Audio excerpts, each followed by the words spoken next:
Hi, everybody. How are you today? Hope you all had a great long weekend. Matt, welcome back from your trip. I feel like I've been gone for weeks. I feel like you've been gone for weeks, too. Nice to see you all. And we have a AFP stand-in today. So, hi, sir. Welcome. Nice to see you here. Start out with a couple announcements this afternoon. First is about the Deputy Secretary's travel. On Friday and Saturday, Deputy Secretary John Sullivan led the State Department's delegation to the Munich Security Conference. He participated in a panel discussion with a number of world leaders and reaffirmed the United States' commitment to nuclear nonproliferation and also arms control. While there, the Deputy Secretary conducted some bilateral meetings with senior officials from China, Germany, Sudan, Tunisia, Ukraine, and also the Vatican to discuss a range of issues of mutual concern. The Deputy Secretary traveled to Rome on Sunday, the 18th, for meetings with senior Italian officials, including the Foreign Minister, the Minister of Economic Development, and the Interior Minister, to discuss our shared priorities in Ukraine, Libya, Iran, and the Sahel, as well as our cooperation in the fight against ISIS. He also met with local journalists and think tank representatives and spoke to a group of students, members of civil society, and the media about the importance of the U.S.-Italian alliance and our cooperation on security issues around the world at the Center for American Studies. In both Rome and in Munich, the Deputy Secretary met with our mission staff and thanked them for the important work they do to advance U.S. policy. Today and tomorrow, the Deputy Secretary will visit Kiev. His visit will fall just one day after Ukraine celebrated the 4th anniversary of the Revolution of Dignity. There, in addition to meeting with President Poroshenko and other senior government officials, the Deputy Secretary will deliver a public speech to an audience of civil society leaders, students, and media at the Ministry of Foreign Affairs Diplomatic Academy, where he will underline the United States' commitment to stand behind Ukraine in its fight against Russian aggression and press Ukraine's leaders to continue progress on critical reforms and renew their commitment to uproot corruption. Following his trip to Ukraine, he will go to Latvia and then Brussels, and I'll provide you with updates on that as the week goes on. In addition to that, I'd like to highlight something that's very troubling that's taking place in Syria right now. The United States is deeply concerned by the escalating violence in the Damascus suburbs of East Ghouta. Recent reports indicate airstrikes directly targeted hospitals and what little civilian infrastructure remains, resulting in more than 100 civilian deaths in less than 48 hours. The escalation is exacerbating the already grave human suffering of nearly 400,000 people. It also increases the number of individuals who require urgent medical evacuation, which already stood at approximately 1,000. The Assad regime's siege and starve tactics are creating a humanitarian disaster, or I should say are adding to the humanitarian disaster there. The horrors of East Aleppo are being repeated in East Ghouta with the ongoing slaughter of trapped civilians and woefully inadequate access for humanitarian actors. In such a dire situation, we should express our admiration and our deep appreciation to the medical workers and also the first responders in East Ghouta who both risk and lose their lives every day trying to help civilians. We call on all parties to commit to the unconditional de-escalation of violence. Russia must end its support of the Assad regime and its allies.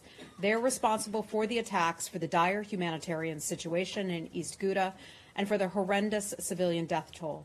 The United States supports the United Nations' demand for a month-long cessation of violence to allow for the unfettered delivery of humanitarian supplies and the urgent medical evacuation of civilians in East Ghouta. The cessation of violence must begin now, and those needing emergency assistance should be allowed to evacuate immediately. And with that, I'd be happy to take your questions. Hi. Thanks. I want to start in Syria, but further north first. Mm-hmm. What's your understanding of the situation in Afrin right now?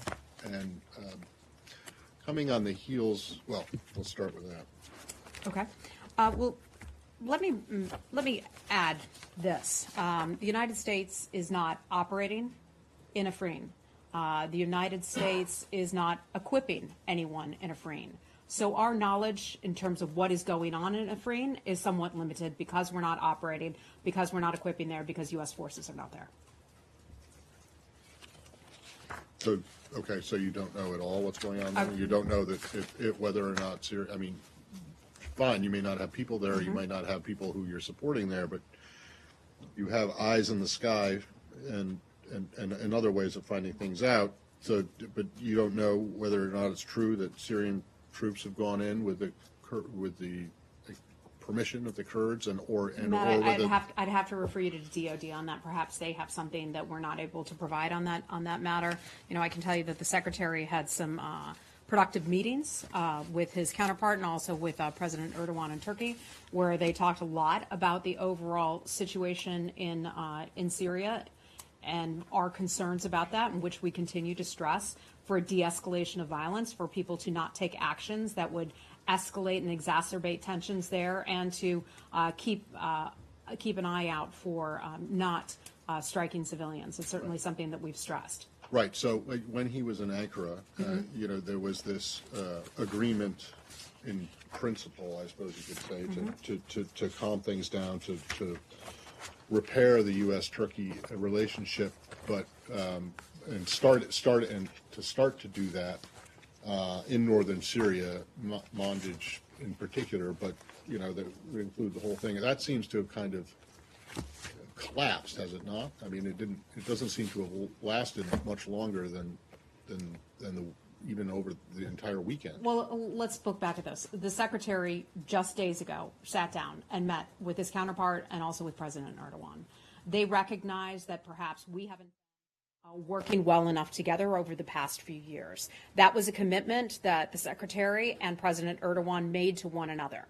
As NATO allies and partners who both share in the interest and the shared goal of defeating ISIS, we are now going to start to work together in a better fashion so that we can achieve those mutual goals. But that does not include dealing with the Afrin situation? Look, some of these are private diplomatic conversations that I'm not going to be able to get into for you, but I can tell you they agreed to sit down and have a series of meetings, some working groups that they've put together, where we can look at determining ways that we can better confront the situation there. Okay, but it sounds as though then that you've entirely separated off this one situation from the rest of it. And I get that you're not there and you're not supporting anyone that's there. But the Turks are involved here, and that not so far away there are U.S. forces. Mm-hmm. So I'm just wondering if they decided to intentionally leave the Afrin situation out of this new working group dynamic, or if perhaps that is in the working group dynamic. I don't know that. These are some of the private diplomatic conversations. As you well know, the Secretary firmly believes that sometimes he can achieve the best results, get the best results for Americans and for others where we're engaged and having private conversations behind the scenes. All right, then the last thing, going back to Eastern Ghouta, you said Russia must end its support for the Assad regime and its allies. This has been something that the U.S. has been called, the last 8-9 years, the U.S. has been calling for it. Do you have an answer to the question that follows that declarative statement, Russia must end its support, the question being, or what? Is there an answer? Does this administration have an answer? Well, Matt, you well know, as do many others, that we don't forecast some of the actions that the United States government may or may not take. So we want to reserve the right to engage in certain activities if we feel the need to do so. This has been a tremendous concern, not just on the part of the United States, but many other countries as well. The activities that Syria has been engaged with the backing of Bashar al-Assad. So we are not going to forecast those and not going to announce anything that may take place or may not. With the backing of Russia. I'm sorry, did I not say? That's what I meant. If I misspoke then. Pardon. All right. Okay. Lori, hi. Hi. In Afrin, do you think it's reasonable to suggest that Russia has acted very cynically? They gave Turkey a green light to attack the Kurds in Afrin, and then a stalemate developed, and they used that stalemate then to try and extend Syrian regime control over the area? Lori, I'm not going to get into that. I'm not going to speak about what Russia may be doing to Turkey, what Turkey may be doing to Russia. I'm just not going to get into that. You're not going to one of our goals is to de-escalate tensions and try to get the parties refocused on the fight against ISIS. But you're not going to say that the Russians are cynically using their leverage in Syria? Look, I think it's clear that they have been using their leverage in Syria. They have been backing, as we just talked about, Bashar al-Assad's regime. How many times have we talked about it here, that they were on the brink of collapse, and who came in and who saved them back in 2015? Russia did. Russia bears a unique responsibility for the suffering and the plight of the Syrian people. Russia has also committed to the Geneva process. So we expect Russia to be helpful in that front. We have yet to see that, but we hope they will be. And if I could ask you a question about the recent visit of Iran's Ali Akbar Valiati to Baghdad, who went there for an Islamic conference, and he met with various figures, including the Deputy Speaker of Parliament, who said that he agrees with the Iranians in rejecting any continued U.S. presence in the region. What's your comment on that? Yeah, I certainly heard about those remarks and those comments and some of those reports. You know, it would be natural for Iraq and Iran to want to have conversations. I mean, they're neighbors, right? As we talked about South Korea, as we talked about North Korea, having certain conversations because they are neighbors, that is something just natural, and it is a fact of life that different countries may want to talk with one another. The question of their foreign relations is something that gets back to Iraq. We are fully comfortable and confident in our relationship with the government of Iraq as key strategic partners in the region. As you all know, we are there for the defeat of ISIS, but we're also there at the invitation of the Iraqi government. We value Iraq's independence. We have confidence in the Iraqi government and are highly skeptical that they would bow down to Iran. So we feel comfortable with them, and that would just be largely an internal matter if they want to have those conversations. Okay? Anything else related to Iraq? Okay. Okay. Go right ahead, sir. So, for the upcoming election, is U.S. doing anything with to help Iraqis? And if I also ask a question about Syria-related, Lavrov recently said Okay, hold on. One question at a time, please. In terms of the elections, if we're doing anything in support of the elections, I am not aware of that. We tend to promote democracy and other things, but I'd have to just check to see if there are any specific programs that we are involved with. And back to your last question, then we'll move on to another region. Lavrov recently accused the U.S. of supporting establishing a local authority for the Kurds and creating an autonomy for the Kurds. Creating a what? An autonomous region. An autonomous region for the Kurds, and saying the United States supports a secure, independent Syria with current borders. We're not changing it. We're not supporting the changing or the addition of any kind of autonomous region. So, but is the U.S. doing anything to kind of fight that misconception? I believe that misconception is also fueling some of the Turkish aggression. Look, I think that's what some nations do. There are certain countries out there, certain actors out there, you know well who they are, who foment, who come up with mistruths, put out disinformation, and they put that out there. And I'm not going to be able to respond to every single one of them. Okay? You don't want to identify any of those countries? Well, I mean, you know all the countries. We talk about them here. Certain countries do that. I don't feel like really getting down to that level today, but we've talked about them before, and I'm sure you know exactly who I'm talking about. Okay. On Maldives, emergency in Maldives has been extended by another 30 days. How do you see the developments there? Let me get back to you on that with regard to the Maldives. I'll check with our experts. Hi, Different subject. Yeah. Thank you very much, madam. Two questions, please. According to the Indian website, Indian Embassy and Indian Americans are troubled. This may be the first time that somebody is using the embassy threatening calls. And they are telling that your visa will be cancelled, your passport will be cancelled unless you bring certain amount of money. And this is a letter has been issued by the Indian Embassy that they are saying they are somebody using their number, but not the physical location, the Indian Embassy. So they are not making these phone calls. But my question is, have you received any request from the Indian Embassy about this problem?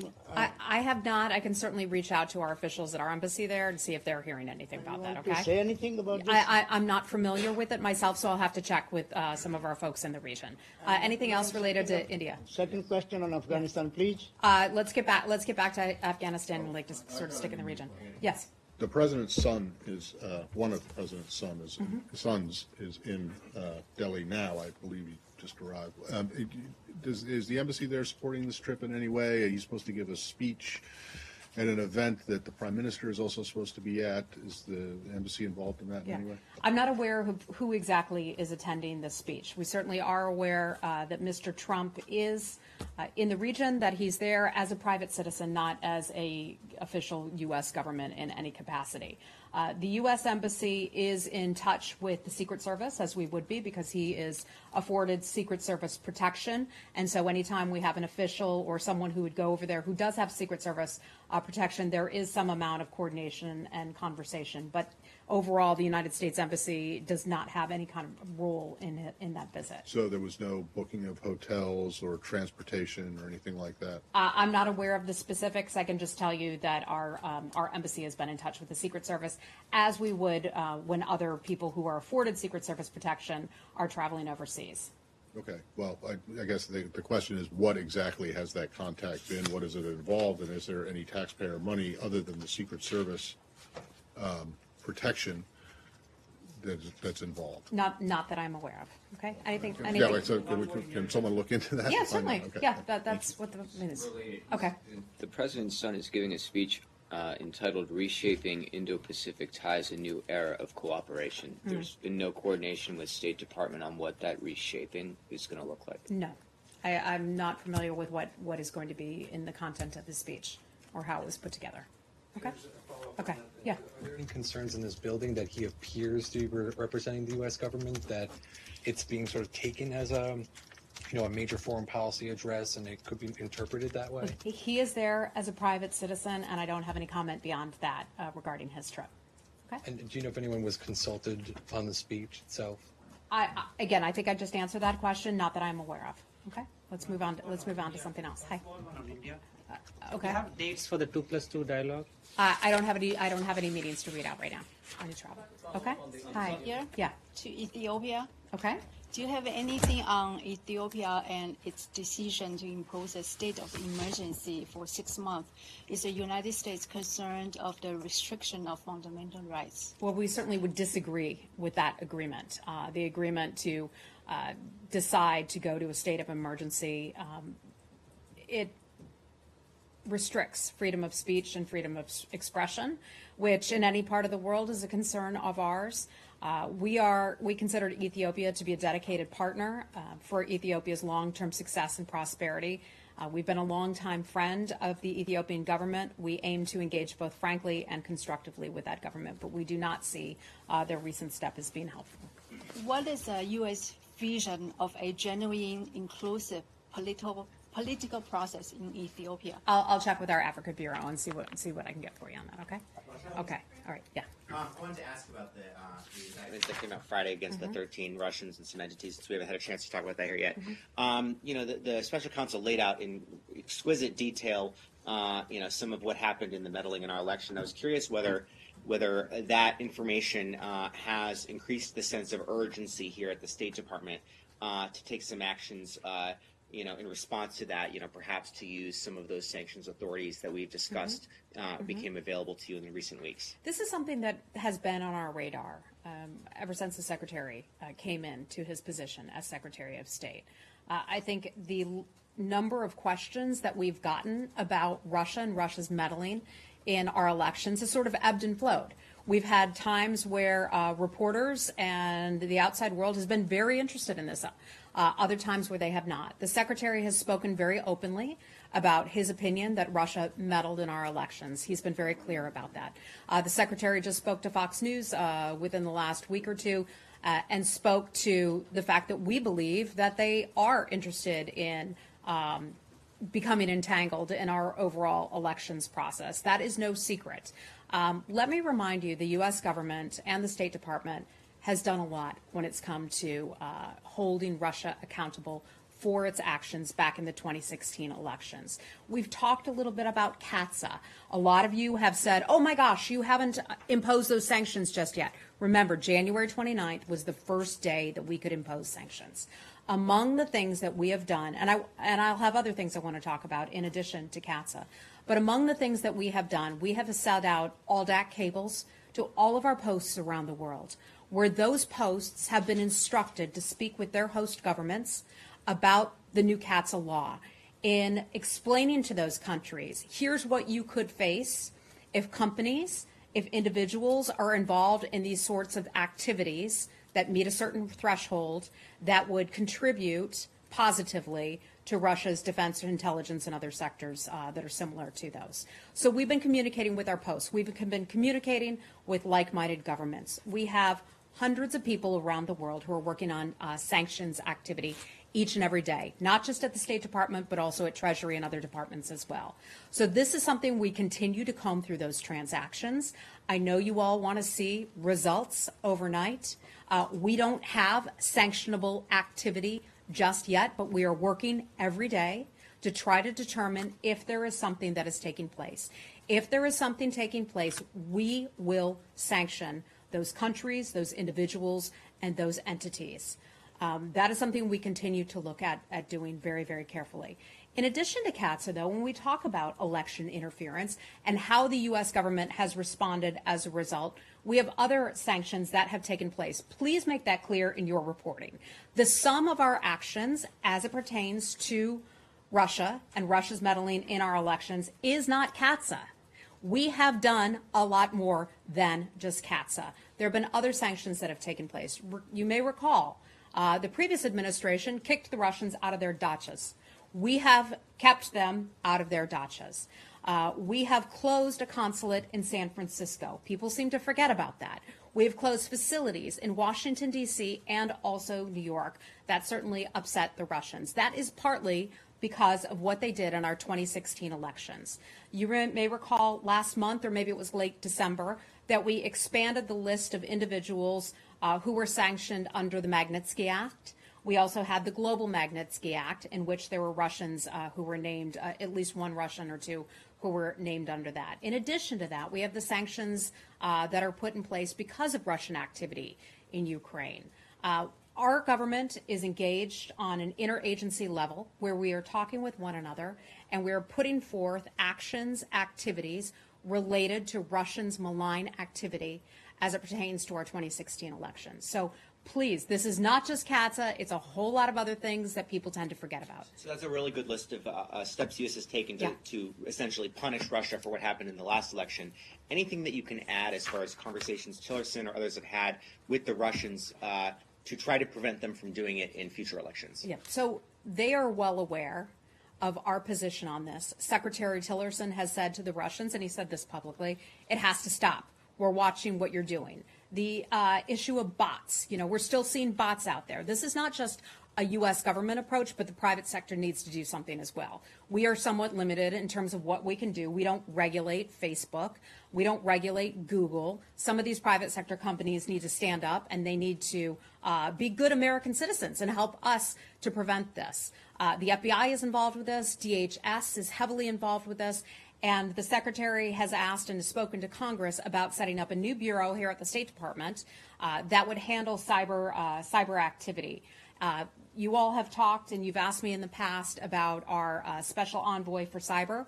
Well, we're changing that. The goal is to change that to make it a cyber bureau that would be headed up by an assistant secretary. So if anything, we're elevating the importance of cyber activity and cracking down.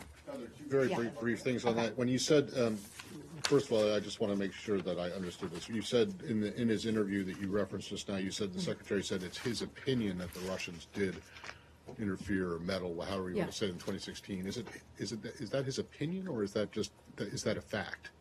He views that as a fact. I mean, look, I don't need to go over this again, but the intelligence community has put together its reports, and the secretary has reviewed those reports. I just wanted to make sure I got that right. Okay. And then when you say we don't have sanctionable activity right now, yes, you're referring to things under CAATSA related to 2018, related to the 2018 elections. Not that you're talking about stuff that. I was talking about CAATSA. Happening. Sanctionable activity under CAATSA is something that we continue to take a very close look at. Right. This is not going to be done overnight. Let me remind you, there are transactions that the U.S. government and our colleagues have to comb through.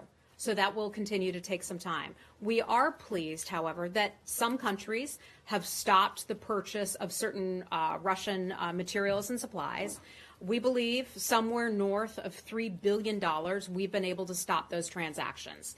Stopping transactions like that is, in effect, a punishment. Why? Because that means less money goes into Russian coffers. So that is considered a part of, what we view as a success in holding Russia accountable. Well, when you say we don't have sanctionable activity, you mean you haven't discovered any, or you discovered things that might have been, but you stopped. I'm not going to get into any of those, into some of those details, but we are continuing to look very closely for sanctionable activity. Right. And then when you say you make this appeal to private sector companies like Google and Facebook and Twitter, I guess, and whoever else, but when you say when the secretary goes to and tells the Russians it has to stop, does he tell them that kind of thing, that this bot activity or whatever it is, or the misinformation, disinformation, that has to stop too? I don't know if he has specifically raised the issue of bots with that government, but I know he's raised that issue of bots publicly.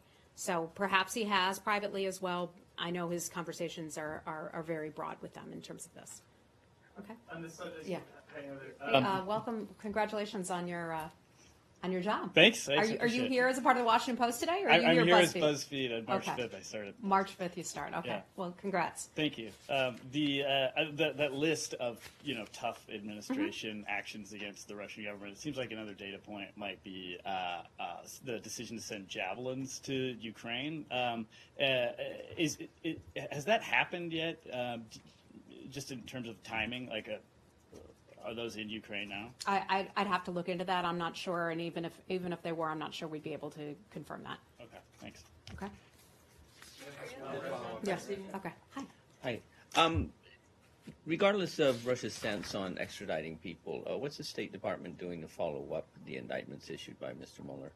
There's 13 people he's charged. Does the State Department take action to actually try to help engage those people or encourage the Russian government to arrest them? Well, the United States government wouldn't be engaged with those individuals in any way. I just have to refer you back to the Department of Justice for anything more on that. And Okay. is there any way of considering sanctions on those since they've been... Sanctions is something we typically don't forecast, but we could potentially take a look at that. Okay. Okay. Hi. Yeah. Hi, sir. How are you? Go ahead. Hi. In his speech today before the Security Council, the Palestinian president called for an international conference as a substitute for the U.S. role in the peace process. Do you have any comment? So, the president has made it a priority, as has Jason Greenblatt and Jared Kushner, to try to bring Middle East peace. This is something that they have not backed away from. As you may know, Mr. Greenblatt and Mr. Kushner were up at the United Nations earlier today to hear what Mahmoud Abbas had to say in front of the UN Security Council. I'd like to just note that he kept his remarks constructive, and that was something that we certainly noticed. We hope the Palestinians will come to the negotiating table. We are not backing away from peace. That is something that is important to this administration. And I think their presence just reaffirms that we are willing to listen to both sides, to the Palestinians and the Israelis, and we're willing to commit to hearing all sides. But you do not support the international conference as a frame for this? Look, if at some point we believe that other countries could be helpful to the peace process, we would certainly be willing to bring them in. Is the time right for that right now? I'm not sure we've decided that, but that is something that could certainly happen in the future. Okay. Follow up on that? Okay. Yeah, go ahead. Hi, sir. No, the gentleman right behind you. Thank you very much. But how can you maintain both things at the same time, that you have a special relationship with Israel and you want to be the mediator between Israel and the Palestinians? Well, we've covered this numerous times before. This administration looks back at the numerous decades of inability to bring peace to the Middle East. So the administration is determined that it wants to look at things perhaps a little differently. And that may confound some people. Let me finish. And that may confound some people, and that's fine. But the administration is still saying that we are willing to sit down and have peace talks. And both sides are going to have to give a little. And that's something that we've not backed away from in terms of our standpoint. I'm not saying that you're unique in this respect. Yeah. Multiple administrations have said we have a special relationship with Israel and we're going to be the mediator. And it hasn't worked out well. So aren't you actually sort of doing the same thing that past administrations have? No, I think the administration is handling this differently, and there are a lot of examples that I could think of that. Can I ask about Honduras? Okay. Thank you. I'm not sure I'm going to have anything for you on Honduras today, but Well, you can perhaps take a stab at it. Thank you. For next time. On January 27th, the AP published a report based on Honduran government documents describing the involvement of a new national police chief in assisting drug cartel leader in transporting, quote, nearly a ton of cocaine. Subsequently, the Honduran police have formally requested a criminal investigation, quote, preparatory to a complaint, not into the police chief, but into the AP reporters who broke the story. It seems a clear attempt to retaliate and intimidate a U.S. media outlet. Is the State Department doing anything on this, especially considering that the revelations are about the police chief, Jose David Aguilera Moran's involvement, and that the U.S. government provides assistance to the Honduran police? I will certainly have to take a look into that. I was not aware of that story. I'll check with our experts in Honduras and at our Western Hemisphere Bureau as well. Okay, thank you. Pardon me? Okay, and I'm sorry, which publication are you with? Sam Husseini with The Nation. The Nation. Okay, thank you. Hi. Over the weekend, in a CBS interview, Secretary Tillerson said that China would have an important role to play once we get to the negotiating table. So does the U.S. support a return to the six-party talks or some other sort of multilateral framework? Yeah, I'm not going to commit to any kind of framework in which the United States would sit down and have talks. I know everybody's anxious to talk about talks and all that. We're not there yet. China obviously has unique leverage over the DPRK because it's its primary trading partner. In terms of China, and we've had many frank conversations with Chinese officials saying that they can certainly do more to help us and to help work with the maximum pressure campaign. They, and let me remind you, signed on to the 4 unanimous UN Security Council resolutions to crack down on the DPRK. If there were to be some sort of multilateral framework, what other countries would be at the table? You think I'm going to answer that question? Possibly. No, we're not going there. We are not at that point yet. I know some of you like your hypotheticals, but I'm not going to jump into that. Okay. Okay. Hi. Yeah. So the South Korean defense ministers said that the U.S. and the ROK will announce plans before April of resuming the postponed joint military exercises. What is the U.S. position? Are we planning to go ahead with them starting in April? Yeah. So some of this would be under. Department of Defense. I have no reason, though, to believe that we wouldn't restart some of our exercises that we do. We've done those for many decades. As you all know, the Republic of Korea is our strong, staunch ally. But again, I'd have to have you talk to DoD about that. One more question on North Korea still. So the North Korean state media released a statement recently saying that North Korea is ready for both dialogue and war. I believe that's a direct quote. What is the U.S. response to that? They said they're ready for both dialogue and war. Yes. I guess countries have to be ready for every eventuality, don't they? So your response is we are too? That doesn't sound too dissimilar from the United States policy. Our preferred approach is diplomacy. That is something that the Secretary in his interview over the weekend and many times has talked about, the importance of diplomacy, and there's so many countries that have signed on and are backing our diplomatic approach as well. However, if that should fail, and we certainly hope it would not, the United States government is prepared to respond in that type of way. Things like that always have to be backed up by a credible military response if at all necessary. But what we do here in this building is diplomacy. Okay? All right. One small one on FATF. Pakistan's Okay. foreign minister has just tweeted that there was no consensus in the FATF meeting in Paris today. And he also said that the motion was sponsored by U.S. Can you confirm that? I can't, because my understanding was that the final decision on that was due later this week. So I don't want to get ahead of what that final decision would be, so I don't have just independent confirmation that a decision was made early. We're anticipating that the final decision would be made on Thursday of this week. What he's asking about is this Financial Action Task Force, and it's where A lot of countries have come together and they look at various nations who we believe and those other countries believe are not doing enough to crack down on terror financing, counterterrorism, and the like. Pakistan is one of those countries that they're taking a close look at, and they'll be making an announcement sometime soon. Yeah, it looks like from his tweet that at least 3 countries are opposing your motion. I see. Okay. Well, I think we have been very clear with Pakistan, our concerns about terror financing. How many times have we talked about the person who's Pakistan let out of house arrest who was responsible for the Mumbai attacks back in 2008 that killed so many people, including Americans too. Okay. We're gonna have to wrap it up, everybody. We already did something. Let me start you in the back. Okay. From Turkish media, U.S. media suggests that Secretary Tillerson offered 3 things in Ankara last week. One is joint patrol by Turkish U.S. forces in Manbij, and the other one is a buffer zone in Afrin. And the third one is cutting U.S.-YPG relations gradually. Can you confirm this report? I cannot confirm that report. Okay. Thank you. Okay, we're gonna have to go. Really quickly, and yes. Take this. Tomorrow, a court in Bahrain is scheduled to sentence Nabil Rajab, whose case I've raised before. I'm just wondering if you have anything to say to the Bahrainis ahead of this sentencing, and whether or not you'll have a presence there. We were at the last, our representative from our embassy was at the last hearing. We know that they rejected his appeal on January the 15th, a little over a month ago. We're very disappointed by the Court of Cassation, that they made the decision to uphold the verdict sentencing Nabil Rajab. He's a prominent human rights activist.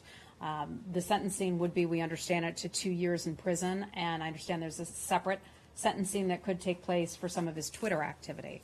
So we continue to have conversations with the government of Bahrain about our very serious concerns about this. Okay. Thank you. All right. Thanks, everybody.